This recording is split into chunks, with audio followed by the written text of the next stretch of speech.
Hi guys, welcome back to my channel. So guys, it's so appalling that people are still saying that Tinubu can still change Nigeria. Why? Because they are saying that he grew Lagos State and he can still do something in Nigeria. I don't know why people are like this. Are they not seeing the problems or what we're actually passing through in this country, to the extent that even the poor masses can't even feed themselves 3 times in a day? A lot is going on in this country and things are getting hard and tougher day by day. Now there are increase in prices of goods, and fuel is now 1,200. Is it not the one bank that told us that the problem of Nigeria will last 3 to 15 years? Sometimes I ask myself, where is our country heading to? Where is our country, Nigeria, heading to? You find out that even Tinubu, we don't even know when he's going to start work, and we have 4 years left for him to do what he's supposed to do. And people are still saying that they should give Tinubu more time, that he can still revive Nigeria. So guys, in this interview, Professor Udenta said a lot of things and even blasted Tinubu because of what is actually going on in this country. So guys, do well to watch this video and listen carefully to what Professor Udenta said. But in your own view, do you think we are moving in the right direction anyways? The first thing I need to put out there robustly, with very deep passion, is to push back on what Bayo Nanoga, the spokesperson or the man of the president, said about with regard to the Guardian. We're in the studio. This is the fourth estate of the realm. The gatherings of protecting democracy begins somehow and begins here and ends here. Civic spaces, the political parties, labor unions, and so on anchor their vision of certain democratic practice in the media. The moment you topple that estate, the moment that gathering is lost, democracy begins to decompose. The Guardian, I read the piece. Misery, harsh policies driving Nigeria to desperate choices. It's not a call to arms for coup d'etat. It's a lamentation, a deeply felt lamentation about the state of the nation. Indeed, it's actually the government that is backsliding democracy in Nigeria. It's a threat to democracy because this government is legal, but the government may not be legitimate. People don't seem to understand the distinction. We fetishize constitutional frameworks and constitutional provision to say elections were held, the results were declared, the court ruled, the final court, the Supreme Court in favor. That means it's a legal government produced by law. But it's not legitimate, because if you do not, as you said, if everything is in the red and the people are hurting and angry and bitter and depressed and in sorrow, then you've lost the critical plank of legitimacy, the well-being of the people. If the society is racked by criminalities and violence and courtism and abductions and kidnappings and terrorism and banditry, you've lost the second plank, which is provision of security. So when you lose the security of the nation and the provision of the welfare of the people, you've lost legitimacy even when you are legal. So Guardian simply projected the sense of angst, the sense of ennui, the sense of desperation of the people of this country to say they are hurting, and if care is not taken, they may look for self-help or make wrong choices or make wrong calls. It's a wake-up call, it's a call to arm. It doesn't require a robust rebuttal from the government. It is actually trying to kill an ant with a sledgehammer by threatening the media to abandon its positive moral force in society. So it doesn't look at the presidency is sensitive to the pains of the Nigerian people. It shows gross insensitivity. Not only gross insensitivity, it is more than gross insensitivity. It's a put down on the media. The moment the media is frightened, the Guardian editorial board will begin to now look at every piece of news and story to say, no, they will not be happy with this. The president has actually put us down on this one. Let us not go through this area. The Guardian are calling upon Guardian to remain stout-hearted, to remain vigilant in protecting democracy. Although the part of asking for a military takeover, they didn't ask, or the military on the sideline waiting to take over, might be far too far for those who had fought hard for our democracy. Every tendency even Bayo's own statement grudgingly conceded that Guardian balance is to say, we don't like military takeover, we don't like coup d'etat, democracy is the best. But what is going on in the country is frightening. So that means wake up, smell the coffee. Do what is right for the people, and there won't be any conversation about military taking over. Well, I mean, if the government is saying, look, it's going to be patient, we're working, we're trying to recover. Do you see that recovery really happening? If the indices are saying recovery is happening, if the GDP or the economy is seeing some growth in the last 2 quarters, but in the lives of the question would be, is it trickling down? When you pressed him, I watched intently. Apart from foodstuff, staple food items, what other areas do you find these positive signs of recovery? Dr. Raymond Kuti, the president of Guide of Medical Editors, they said, the medical directors, 50% of private clinics and hospitals have shut down. But check me later on this. Have shut down because they do not have patients anymore and they cannot maintain the running costs of things. If 50% of private clinics and hospitals have shut down because they can no longer provide services, they can no longer buy, bandages, adhesive tapes, syringes, other stock of medical stock and so on, laboratory equipment, laboratory materials.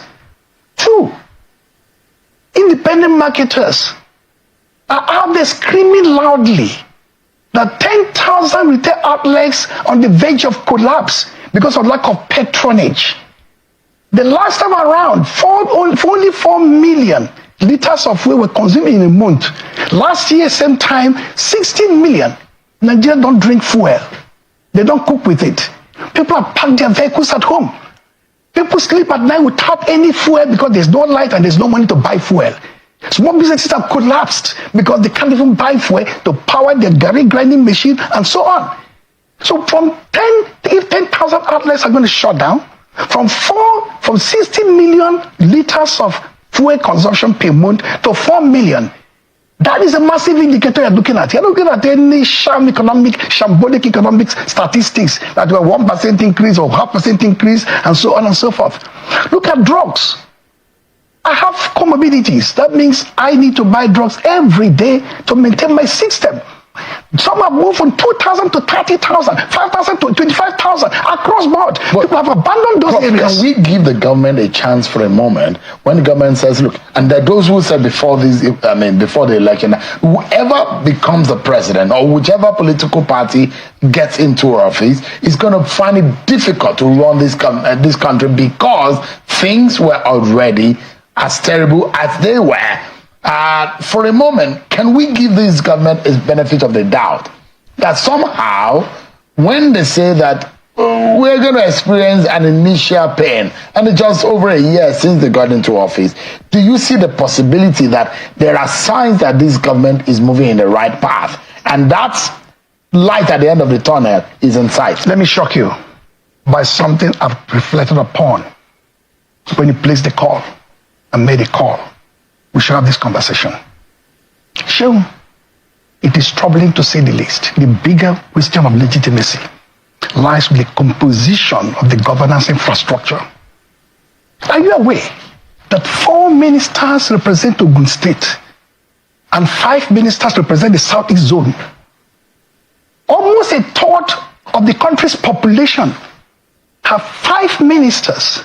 And 1 state of the federation has 4 ministers. Shehu, are you aware that legitimacy is inclusive democracy and inclusive government, without which this question you raise can never be answered on the positive? I have restrained myself on this matter, but it's no longer time to achieve that sense of restraint. 4 key dimensions or spheres of governance.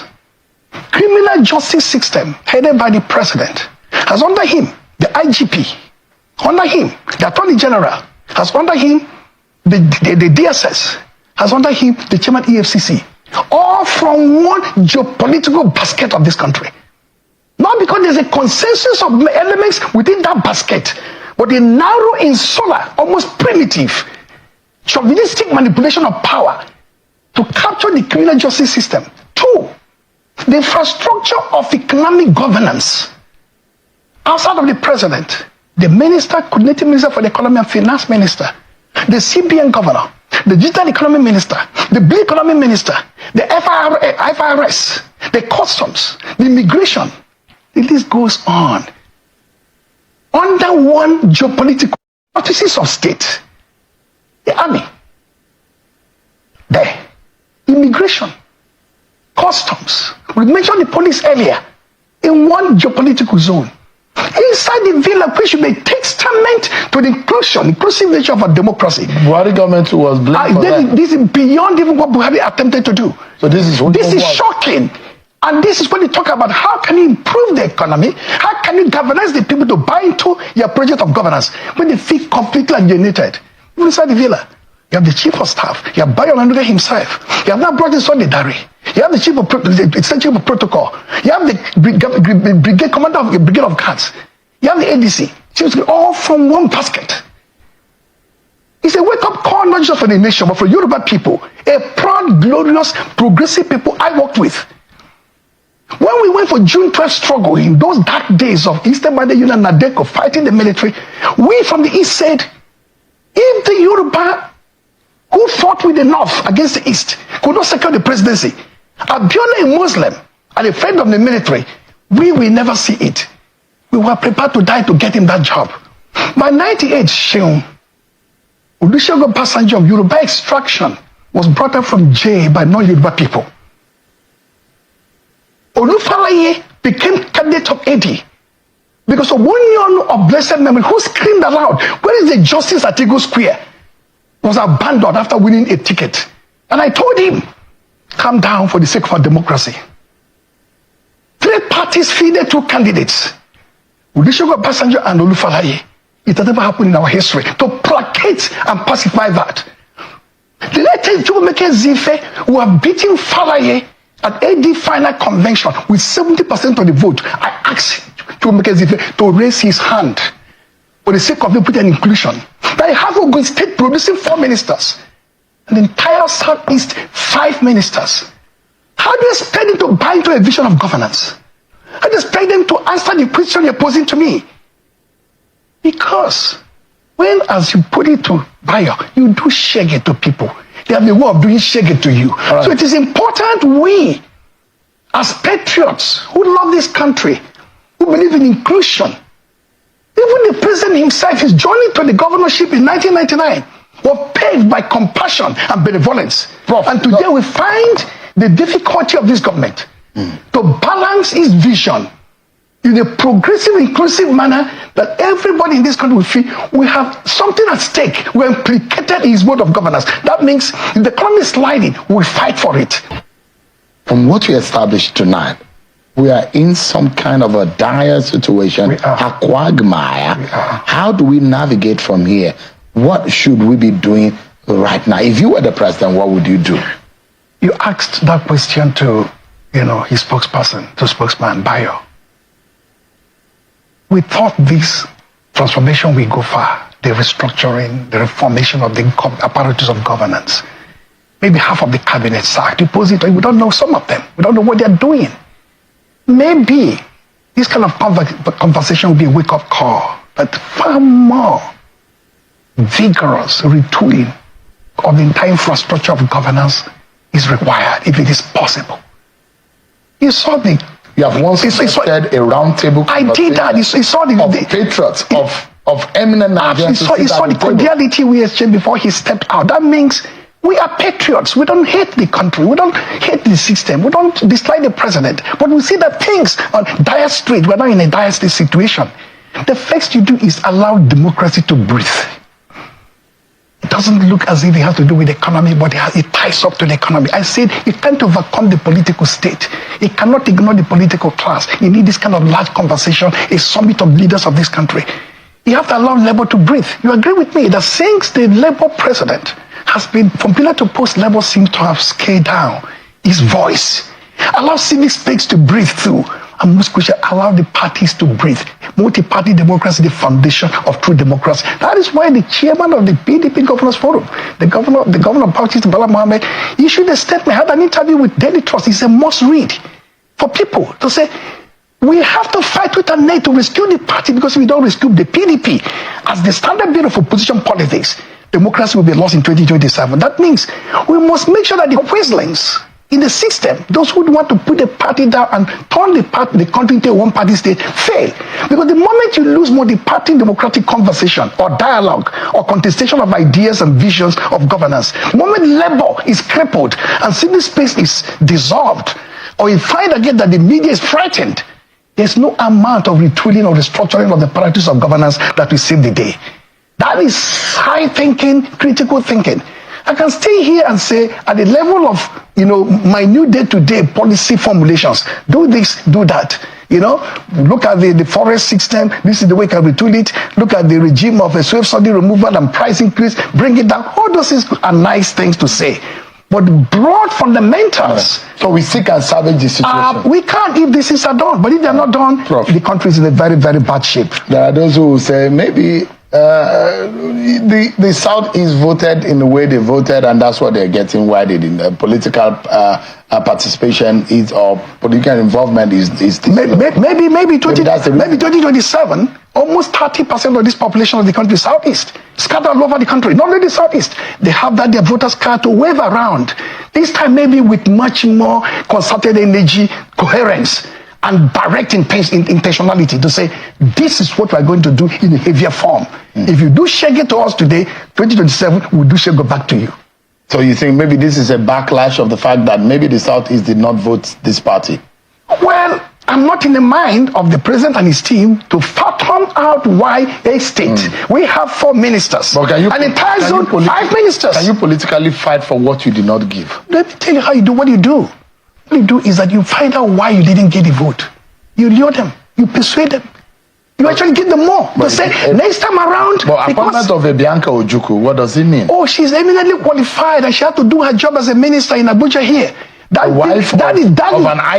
is different from the conversation in the Southeast. She is here qualified, immediately qualified to do her job. The moment that job is transported back home in the East will determine the fate of that government she's serving. So guys, Professor Udenta have said it all, and a lot has been going on in our country. Even four ministers came from Ogun State, and in the whole of Southeast, 5 ministers came out from there. You find that even as big as Southeast is, only 5 came out from Southeast, and 4 just from a state came out from Ogun State. You find out that this is not the way government works. Honestly, some things need to be done in this our country, Nigeria. So guys, let me know your thoughts in the comment section, and please don't forget to like this video and subscribe to my channel. I'll see you guys in my next video. Thank you.